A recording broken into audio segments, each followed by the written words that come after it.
திரளாக கூடியிருக்கிற தமிழ் சொந்தங்களே, உங்கள் அனைவருக்கும் என்னுடைய பணிவார்ந்த வணக்கத்தை தெரிவித்துக் கொள்கிறேன்.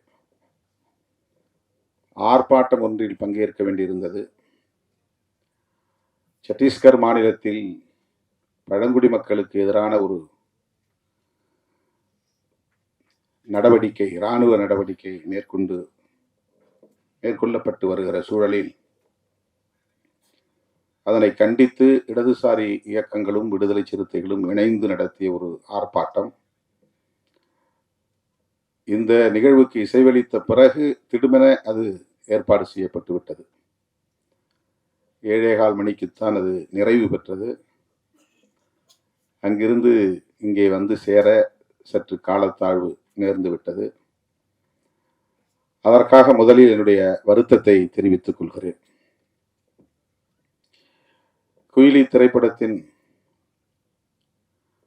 முன்னோட்ட காட்சி எதையும் பார்க்க சந்தர்ப்பம் அமையவில்லை. நான் வருவதற்கு முன்னதாகவே பாடல் காட்சிகளும் ஒளிபரப்பப்பட்டு விட்டன. பாடலையாவது கேட்கிறேன் என்று கேட்டு ஒரு பாடலை தற்போது மேடையிலேயே கேட்டேன். கதை என்ன என்பதையும் வந்து அமர்ந்த பிறகு அண்ணன் ராஜன் அவர்களிடத்திலே கேட்டு தெரிந்து கொண்டேன். இந்த கால சூழலில் மிகுந்த சமூக பொறுப்புணர்வோடு மதுவுக்கு எதிராக ஒரு திரைப்படம் எடுக்கிற துணிச்சல் இயக்குனர் முருகசாமி அவர்களுக்கும் தயாரிப்பாளர் அருண்குமார் அவர்களுக்கும் வந்திருக்கிறது என்பதே பாராட்டுதலுக்குரியது. நான் நெஞ்சார பாராட்டுகிறேன், வாழ்த்துகிறேன். வணிக நோக்கில் திரைப்படங்களை தயாரிக்க வேண்டும், அதில் வெற்றி பெற வேண்டும், அதில் லாபம் பெற வேண்டும் என்று எண்ணாமல் சமூக பொறுப்புணர்வோடு மக்களுக்கு வழிகாட்ட வேண்டும், இந்த கொடிய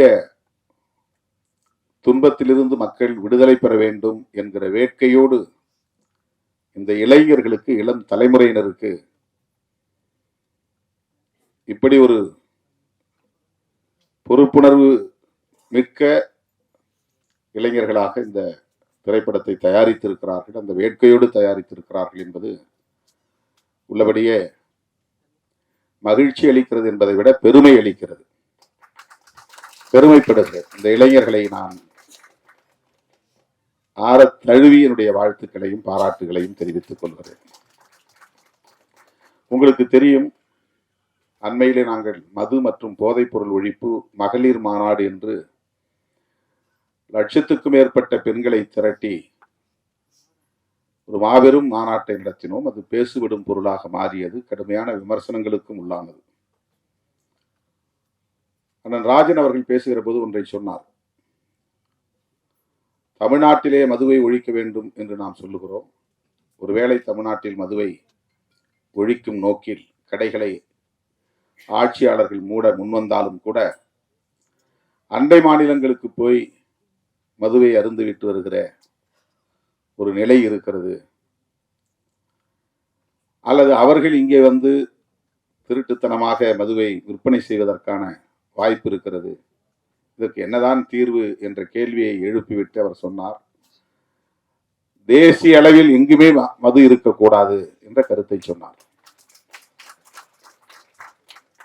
திருமாவளவன் இதை நாடாளுமன்றத்திலும் பேச வேண்டும் என்று சொன்னார்.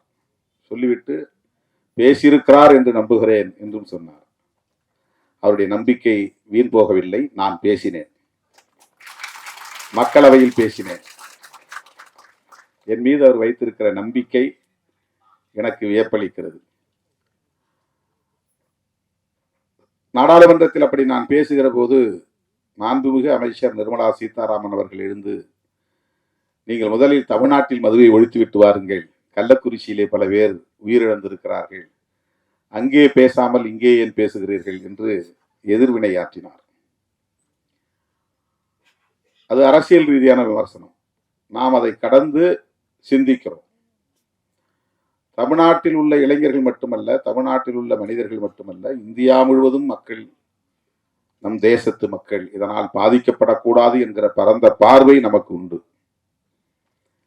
ஆகவே மது ஒழிப்பு கொள்கையை தேசிய கொள்கையாக இந்திய ஒன்றிய அரசே ஏற்றுக்கொள்ள வேண்டும் என்பதை நான் நீண்ட காலமாக பேசி வருகிறேன். ஐயா இலக்கிய செல்வர் குமரி அனந்தன் அவர்கள் என்னுடைய அலுவலகம் தேடி வந்து அப்படி ஒரு தீர்மானத்தை பல ஆண்டுகளுக்கு முன்னரே இயற்றியதை அறிந்து வந்து நேரிலே வந்து பாராட்டினார். மகாத்மா காந்தியை தேசிய தலைவராக நாம் ஏற்றுக்கொள்கிறோம். அவருடைய திருவுருவ படங்களை ரூபாய் நோட்டிலும் தவறாமல் அச்சிடுகிறோம். அவருடைய கொள்கைகள் முக்கியமானவற்றுள் மது விலக்கு என்பது முதன்மையானது. அகிம்சை என்பது அவருடைய கொள்கைகளில் ஒன்று என்றால், மதுவிலக்கு என்பது முதன்மையான கொள்கைகளுள் ஒன்று. மகாத்மாவை தேசத்தந்தை என்று ஏற்றுக்கொண்டிருக்கிற நாம் அவருடைய உயிர் மூச்சான கொள்கைகளுள் ஒன்றான மதுவிலக்கை பொருட்படுத்துவதே இல்லையே. இதை மாநிலங்கள் பார்த்துக் கொள்ளட்டும் என்று ஒன்றிய அரசு கண்டும் காணாமல் இருக்கிறது. மாநில அரசுகள், தமிழ்நாடு மட்டுமல்ல, மாநில அரசுகள் வருமானத்திற்கான ஒரு வழியாக இதை பார்க்கிறதே. யார் எப்படி கெட்டு போனால் நமக்கென்ன என்கிற ஒரு அலட்சிய போக்கு மேலோங்கி இருப்பதாக தெரிகிறது என்ற கவலை இன்றைக்கு நேற்றைக்கல்ல பல 10 ஆண்டுகளாக எனக்கு உண்டு. அதை நான் பல மேடைகளில் பேசியிருக்கிறேன். பல மாநாடுகளில் தீர்மானங்களாக நிறைவேற்றி இருக்கிறோம்.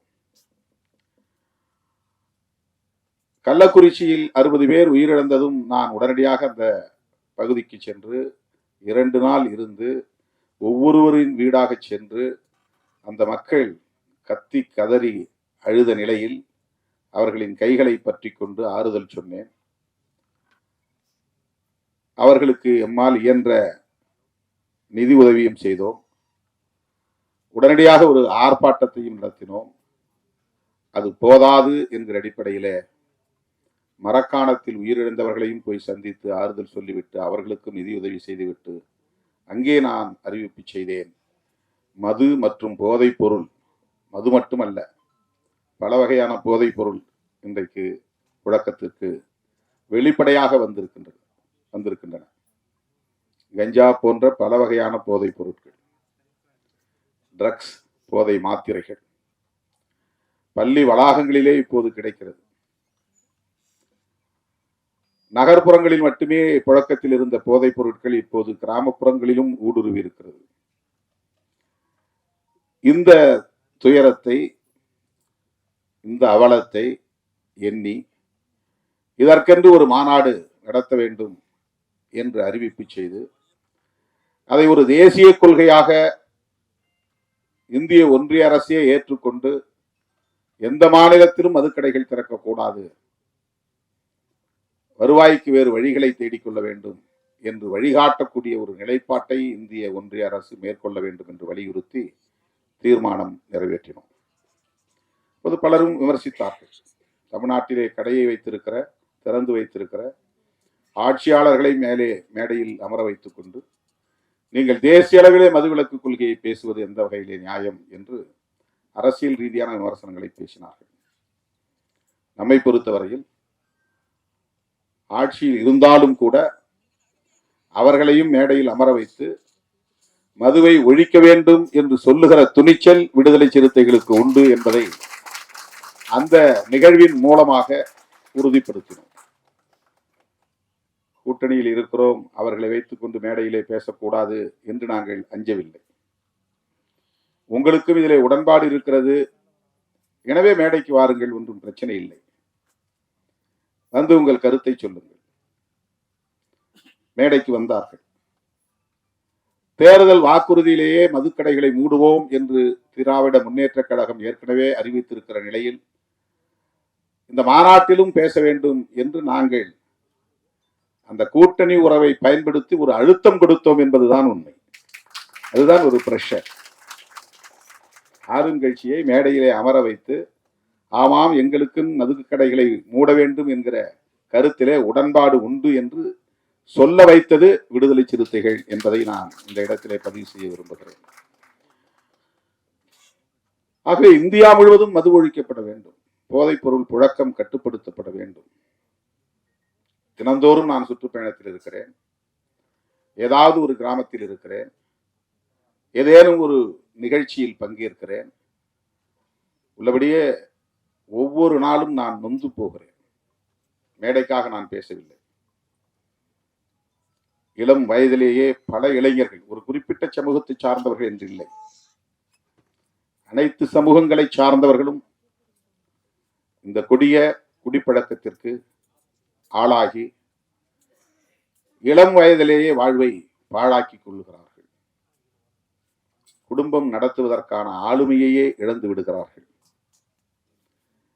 ஏதோ தாம்பத்திய உறவை கொண்டு 2-3 பிள்ளைகளுக்கு தந்தையாகி விடுகிறார்கள். ஆனால் அந்த பிள்ளைகளை பாதுகாக்கவோ பராமரிக்கவோ அவர்களை படிக்க வைக்கவோ அவர்களுக்கான எதிர்காலத்தை நல்ல முறையில் அமைத்து தரவோ பொறுப்புணர்வு கொண்ட ஆளுமையாக அவர்கள் இல்லை. நிற்க முடியாமல் தடுமாறுகிறார்கள். அதிகாலையில் இருந்து படுக்க போகிற வரையில் போதையில் மிதக்கிறார்கள். அவ்வளவு குடும்ப பாரத்தையும் மனைவி சுமக்கிறார். அது எவ்வளவு கொடிய துயரம் என்பதை நேரிலே பார்த்தால்தான், களத்திலே சந்தித்தால்தான் உணர முடியும். இந்த நாட்டை பீடித்திருக்கிற பேர் அவலங்களுள் இது ஒன்று. எத்தனையோ பல இளைஞர்கள் கல்வி பெற வேண்டிய வயதில், இல்லற வாழ்வை நுகர வேண்டிய வயதில் யாவற்றையும் பறிகொடுத்து சுய நினைவை இழந்து எந்த ஆளுமையும் இல்லாமல் சமூகத்தாலேயே புறக்கணிக்கக்கூடிய அளவுக்கு மாறிவிடுகிறார்கள். முதல் பாட்டு இந்த படத்திலே கேட்டேன். இந்த அவலங்கள் அனைத்தையும் அப்படியே வரிகளாக்கி இருக்கிறார்கள். இந்த பாடல் மிகவும் நம் நெஞ்சை ஆழமாக தொடுகின்றது. மிக மிக இன்றியமையாத ஒரு பாடல். எல்லா கிராமங்களிலும் கட்டாயமாக போட்டு காட்ட வேண்டிய ஒரு பாடல். எல்லோரும் தன்னுடைய அலைபேசியிலே வைத்திருக்க வேண்டிய ஒரு பாடல். விழிப்புணர்வை ஏற்படுத்தக்கூடிய ஒரு பாடல். அந்தோனிதாஸ் குரலில் பாடியிருக்கிறார் என்று கருதுகிறேன். இசையும் மிக சிறப்பாக வந்திருக்கிறது. வேட்டவளம் ராமமூர்த்தி பாடல் அவ்வளவு யதார்த்தமாக அந்த துயரங்களை காட்சிப்படுத்தி இருக்கிறார்கள், வரிகளுக்குள் கொண்டு வந்திருக்கிறார்கள். தோழர்களே, நாம் ஒவ்வொருவருக்கும் இதில் பொறுப்பு இருக்கிறது. இந்த ஆட்சி அந்த ஆட்சி என்று நாம் இதில் அரசியலை நுழைத்து மதிப்பீடு செய்ய தேவையில்லை. அண்ணன் ராஜன் அவர்கள் ஒன்றை என் காதோரம் வந்து ஆலோசனையாக சொன்னார். தம்பி, இந்த கடைகளை எல்லாம் மூடிவிட்டு மணல் குவாரி, கல் குவாரி போன்றவற்றை அரசாங்கமே எடுத்து நடத்தினால் இதில் வரக்கூடிய வருமானம் அதில் வராதா? இதையெல்லாம் நீங்கள் ஆட்சியாளர்களுக்கு சொல்லலாமே என்று சொன்னார். அவருக்கு எந்த அளவுக்கு இதிலே ஒரு பொறுப்பு இருக்கிறது என்பதை என்னால் உணர முடிகிறது.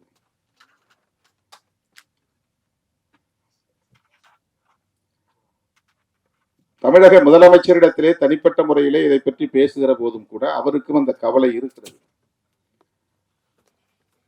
அதுதான் சிஸ்டம்.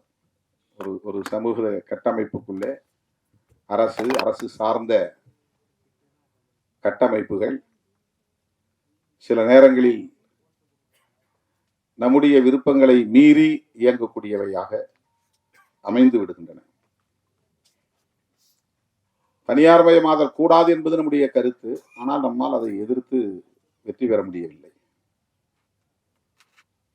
பன்னாட்டு நிறுவனங்கள் இங்கே நுழையக்கூடாது என்பது நம்முடைய நிலைப்பாடு. ஆனால் நம்மால் தடுக்க முடியவில்லை. அந்நிய முதலீடு இங்கே வரக்கூடாது, அதன் மூலம் அவர்கள் நமது வளங்களை சுரண்டக்கூடாது, லாபம் என்கிற பெயரில் கொள்ளையடிக்க கூடாது என்பது நம்முடைய ஆசை. ஆனால் அவற்றை நம்மால் தடுக்க முடியவில்லை. இப்போது கூட நாங்கள் போய்விட்டு வந்த அந்த ஆர்ப்பாட்டம் எதற்கு என்றால், அங்கே இருக்கிற பழங்குடி மக்கள் சத்தீஸ்கர் மாநிலத்தில் பன்னாட்டு நிறுவனங்கள் உள்ளே வரக்கூடாது, கனிம வளங்களை சுரண்டக்கூடாது என்று எதிர்த்து போராடுகிறார்கள். ஆனால் இந்த தேசத்தின் வளர்ச்சிக்கு அந்நிய முதலீடு தேவை, பன்னாட்டு நிறுவனங்களின் வளர்ச்சி தேவை என்று அரசு நம்புகிறது. இந்திய ஒன்றிய அரசு, அது அரசின் கொள்கை நிலைப்பாடாக இருக்கிறது. உலகம் முழுவதும் இன்றைக்கு எந்த நாட்டிலும் பன்னாட்டு நிறுவனங்களுக்கு தடை இல்லை. தேச வரம்புகள் அவர்களுக்கு ஒரு தடையாக அமைந்துவிடக் கூடாது என்பதற்காக உருவாக்கப்பட்ட ஒப்பந்தம் தான் காட் ஒப்பந்தம், GATT ஒப்பந்தம். அந்த ஒப்பந்தத்தில் கையெழுத்திட்ட நாடுகள் எல்லாம் தேச வரம்புகளை உடைத்து யாரும் இங்கே அந்நிய முதலீடு செய்யலாம், எங்கோ அமர்ந்து கொண்டு இங்கே தொழில் நடத்தலாம், அவன் இங்கே வர தேவையில்லை, நிலம் கையகப்படுத்த தேவையில்லை, இங்கே வந்து எந்த விதமான வேலைகளையும் செய்ய தேவையில்லை, அவனுடைய ஃபார்முலா போதும். இங்கே இருக்கிற நீரை அவன் எடுத்து நம்மிடத்திலேயே விற்பனை செய்கிறான், குடிநீர். அவனுக்கு அதிலே லாபம் போய் சேர்கிறது. அவன் ஒரு நாள் கூட இந்தியாவுக்கு வந்திருக்க மாட்டான், ஆனால் ஒவ்வொரு நாளும் கோடிக்கணக்கிலே அவனுக்கு லாபத்தில் பங்கு போய் கொண்டிருக்கிறது. குளிர்பானங்கள் அப்படி.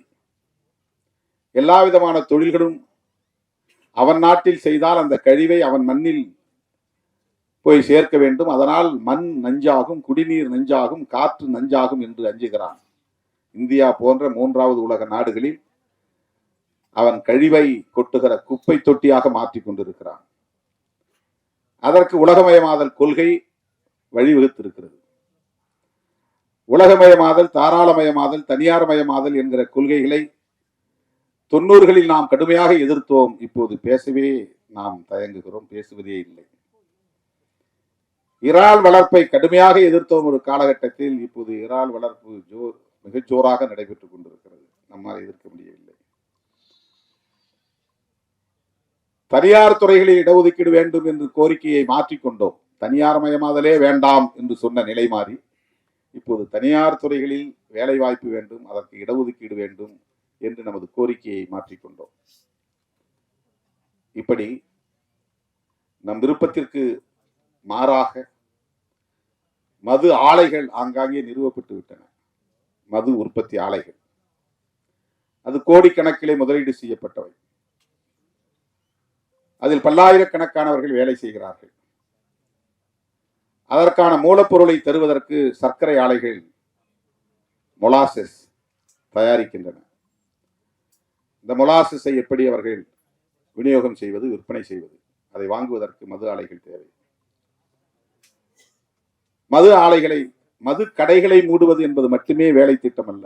அதற்கு பின்னால் இவ்வளவு பெரிய பரப்பு இருக்கிறது. மது ஆலைகளையும் மூட வேண்டும், அதை விநியோகம் செய்கிற நிறுவனங்களையும் மூட வேண்டும்.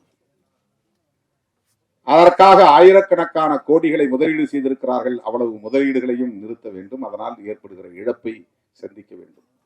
இப்படி இந்த சிஸ்டம் ஆக்டோபஸ் கால்களாக விரவி பரவி கிடக்கின்றன. உயர் தொழில்நுட்ப கருவிகளை அயல்நாடுகளில் இருந்து இறக்குமதி செய்து மல்டி ஸ்பெஷாலிட்டி ஹாஸ்பிட்டல் மருத்துவமனைகளே வந்து எஸ்டாப்ளிஷ் செய்கிறார்கள், நிறுவுகிறார்கள், இன்ஸ்டாலேஷன் பண்ணுகிறார்கள். அது கோடிக்கணக்கிலே மதிப்பீடு, 5 கோடி 10 கோடி. அதை வெறுமன மூடி வைத்திருக்க முடியாது. தினந்தோறும் அது இயங்க வேண்டும், இல்லை என்றால் அது பழுதாகிவிடும். தினந்தோறும் அது இயங்க வேண்டும். ஆனால் அதற்கு வேலையாட்கள் தேவை. வேலையாட்கள் என்றால் அவர்களுக்கு சம்பளம் தர வேண்டும். சம்பளம் தர வேண்டும், அது இயங்க வேண்டுமானால் தினந்தோறும் அதிலே நோயாளிகள் வந்து படம் எடுத்துக்கொண்டே இருக்கும். ஸ்கேன் எடுக்கணும், ஸ்கேன் எடுத்துட்டு இருக்கணும். உடம்பு நல்லா தான் இருக்கும், ஆனாலும் ஸ்கேன் எடுங்க. எனக்கு ஒன்றும் பிரச்சனை இல்லையே, இல்லை இதெல்லாம் மாஸ்டர் செக்அப் மாதத்துக்கு 3 மாதத்துக்கு ஒரு தடவை வந்து பண்ணிக்கிங்க, 6 மாதத்துக்கு ஒரு தடவை பண்ணிக்கிங்க. இது நம்முடைய ஹெல்த்தில் அவங்களுக்கு அக்கறை இருக்கிற மாதிரி. ஆனால் இது மெடிக்கல் மாஃபியாவுடைய வேலைகள், தொழில் முதலீட்டாளர்களின் வேலைகள். அதை சும்மா வச்சிருக்க முடியாது.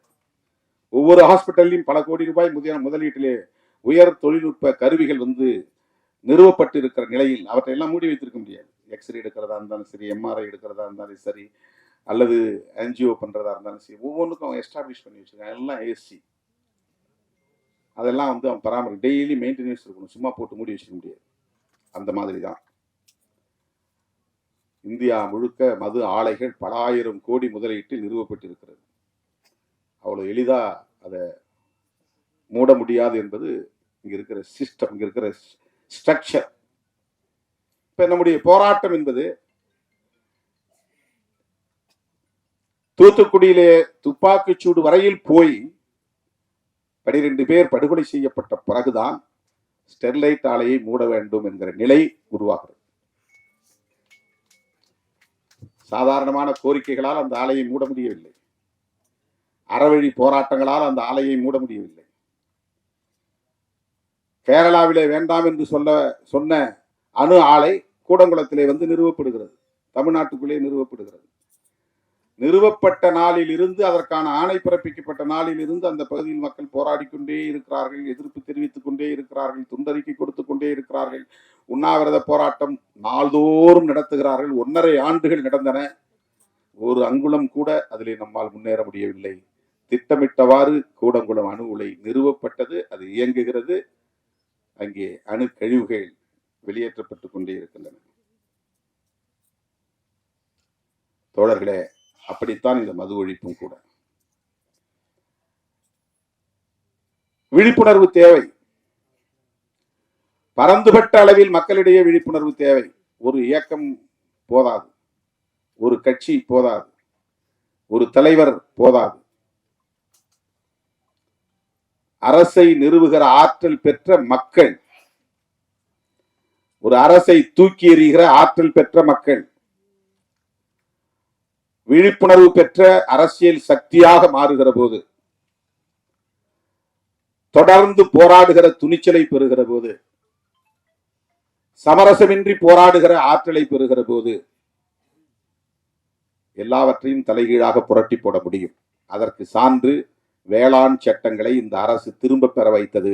விவசாயிகளின் தொடர் போராட்டம். அது ஒரு கட்சி நடத்திய போராட்டம் அல்ல, ஒரு குறிப்பிட்ட தலைவன் நடத்திய போராட்டம் அல்ல.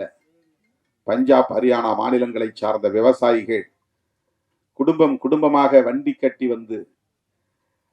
டெல்லிக்கு செல்லுகிற எல்லா பிரதான சாலைகளிலும், முதன்மை சாலைகளிலும் குறுக்கே மறித்து வண்டிகளை நிறுத்தி அங்கேயே படுத்து தூங்கி சமைத்து சாப்பிட்டு 1.25 ஆண்டுகள் தொடர்ந்து போராட்டம் நடத்தினார்கள். அந்த போராட்டம் ஆட்சியாளர்களால் கண்டுகொள்ளப்படவில்லை, அலட்சியப்படுத்தப்பட்டது. ஆனால் பஞ்சாப் மாநிலத்திற்கு தேர்தல் வந்தது. ஆட்சியாளர்களுக்கு கிளி பிடித்தது, வயிற்றில் புலி கரைத்தது. இந்த போராட்டத்தை கண்டுகொள்ளாமல் இருந்தால் நாம் மிக மோசமான தோல்வியை சந்திக்க நேரிடும் என்று நிறைவேற்றப்பட்ட சட்டங்களை, குடியரசுத் தலைவரால் அங்கீகரிக்கப்பட்ட சட்டங்களை திரும்ப பெற்றார்கள் என்பது வரலாறு. அது ஒரு புரட்சி. அப்படி ஒரு புரட்சி தேசிய அளவில் உருவாக வேண்டும். மதுவுக்கு எதிராக மது ஒழிப்பு என்கிற காந்திய கொள்கை தேசிய அளவில் பரவ வேண்டும். இன்றைக்கு மீண்டும் காந்தி நமக்கு தேவைப்படுகிறார். மதச்சார்பின்மைக்காகவும் தேவைப்படுகிறார், மது விலக்குக்காகவும் தேவைப்படுகிறார். மதத்தின் மீது நம்பிக்கை உள்ளவர். அந்த அடிப்படையிலே காந்தியடிகளோடு நமக்கு முரண்பாடுகள், கடுமையான முரண்பாடுகள் உண்டு. அவருக்கு முற்பிறவியின் மீது நம்பிக்கை உண்டு, அடுத்த பிறவியின் மீது நம்பிக்கை உண்டு. இந்த சாதிய கட்டமைப்பே இறைவனால் உருவாக்கப்பட்டதுதான் என்கிற நம்பிக்கை உண்டு. தீண்டாமை மட்டும் கூடாது என்று சொன்னார். அப்படி சொன்ன கருத்துக்களிலே நமக்கு முரண்பாடு உண்டு. ஆனால் உருவாகி இருக்கிற இந்த புதிய அரசு, வெள்ளையன் வெளியேறிய பிறகு நாம் உருவாக்கி இருக்கிற இந்த புதிய அரசு மதசார்பற்ற அரசாக இருக்க வேண்டும் என்பதிலே உறுதியாக இருந்தார். அதனால்தான் காந்தியடிகள் கொல்லப்பட்டார். அவர் இறை நம்பிக்கை உள்ளவர், கடவுள் மறுப்பாளர் அல்ல. பெரியாரை போல கடவுளை மறுத்து பேசியவர் அல்ல. அவர் மத நம்பிக்கையாளர், புரட்சியாளர் அம்பேத்கர் அவர்களைப் போல இந்து மதத்தை விமர்சித்தவர் அல்ல. அடுத்த பிறவியின் மீது நம்பிக்கை உள்ளவர், புராண திருவிளையாடல்களின் மீது நம்பிக்கை உள்ளவர். அப்படிப்பட்டவரையே படுகொலை செய்தார்கள் என்றால் அதற்கு காரணம் அவருடைய மதச்சார்பின்மை என்கிற கொள்கை நிலைப்பாடுதான். அதே போல மதுவிலக்கு. இன்றைக்கு நாம் குயிலி திரைப்படம் எடுத்திருக்கிறோம் என்று சொன்னால் துணிந்து அதை திரைப்படமாக்கி மக்களிடத்திலே கொண்டு போய் சேர்க்க வேண்டும் என்று வந்திருக்கிறோம் என்றால் காந்தியடிகள் ஏற்படுத்திய தாக்கத்தின் விளைவு என்று இதை சொன்னால் யாரும் மறுக்க முடியாது.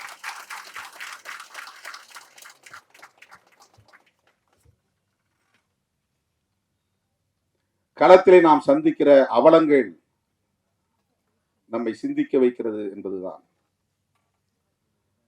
ஒவ்வொரு ஊரிலும் பிரச்சனைகளுக்கு காரணம், ஒவ்வொரு ஊரிலும் குறைந்தது 10 அல்லது 20 பேர் போதையில் இருக்கிறார்கள். சாதியின் பெயராலோ மதத்தின் பெயராலோ கலவரங்கள் மூடுவதற்கும் பெரிய வன்கொடுமைகள் வெடிப்பதற்கும் குடிப்பழக்கத்திற்கு குடி போதைக்கு ஆளாகக்கூடியவர்களும் ஒரு காரணமாக இருக்கிறார்கள் என்பதை நம்மால் பார்க்க முடிகிறது.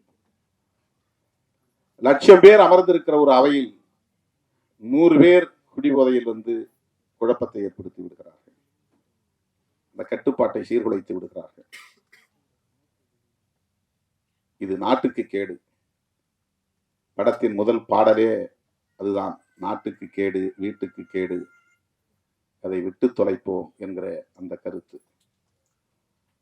தோழர்களே, இதனால் என்ன நாம் சாதிக்கப் போகிறோம் என்று கருதாமல், இது என்ன பெரிய விளைவை ஏற்படுத்தி விட போகிறது என்று கருதாமல்,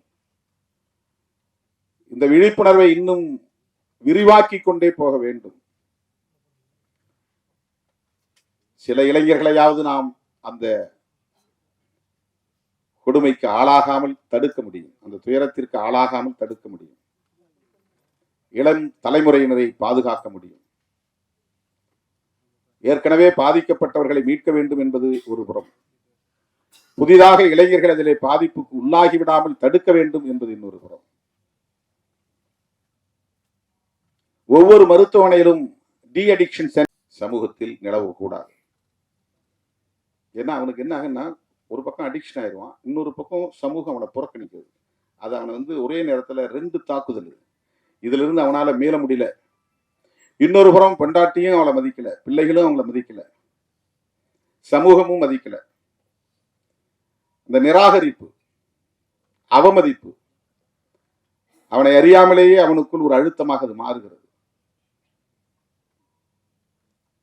இப்படி ஒரு தனி மனிதனை அது பாதிக்க செய்கிறது என்று நாம் கருதக்கூடாது. இது ஒரு சமூகத்தையே பாதிக்க செய்கிறது. எனவே மது மற்றும் போதைப் பொருள் கட்டுப்படுத்தப்பட வேண்டும், பிறகு முற்றாக ஒழிக்கப்பட வேண்டும். பிற நாடுகளில் இல்லையா? அண்ணா சொன்னாங்க, இப்ப பெண்களும் குடிக்க ஆரம்பிச்சிட்டாங்க.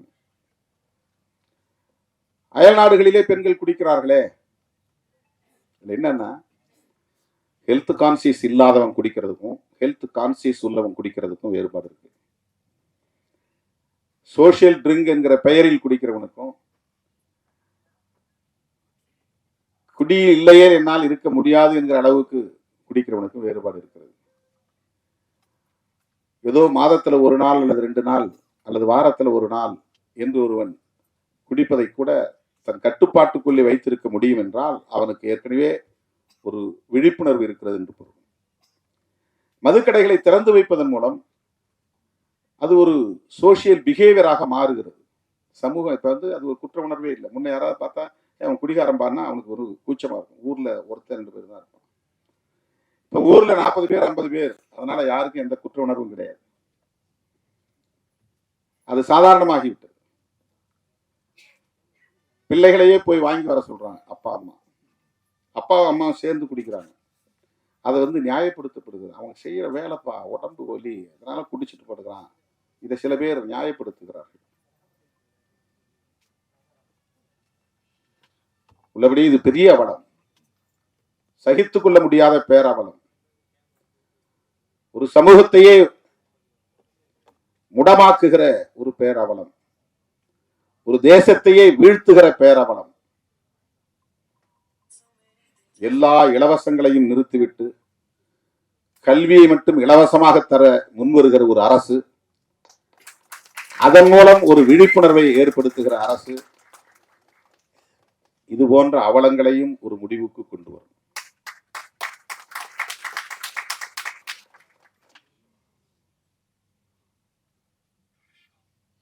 அரசுக்கு வருமானம் திரட்ட என்ன வழியையும், இதை தவிர்த்து வேற என்ன வழியையும் அவர்கள் முடிவெடுக்கலாம், தீர்மானிக்கலாம். இதை வைத்து ஒரு அரசை நடத்த முடியாது.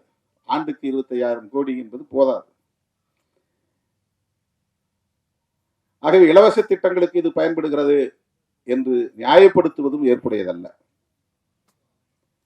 இலவசங்களே வேண்டாம் என்பதுதான். எல்லா இலவச திட்டங்களையும் நிறுத்த வேண்டும். ஒட்டுமொத்த கல்வியையும் அரசே ஏற்றுக்கொள்ள வேண்டும். கல்வியை இலவசமா கொடுங்க, ஆரம்ப கல்வி முதல் ஆராய்ச்சி கல்வி வரை. இதெல்லாம் பொதுமக்களின் கோரிக்கையா மாற வேண்டும். ஒரு தனிநபர் கோரிக்கையாக, ஒரு இயக்கத்தின் கோரிக்கையாக இருக்கிற போது ஈடுபடாது.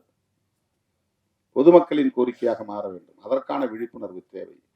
அப்படிப்பட்ட ஒரு விழிப்புணர்வுள்ள இளைஞர்களாகத்தான் இன்றைக்கு முருகசாமி, அருண்குமார், ஜூஸ் ஸ்மித், இந்த இளம் தலைமுறையினரை நான் பாராட்டுகிறேன், மெச்சுகிறேன்.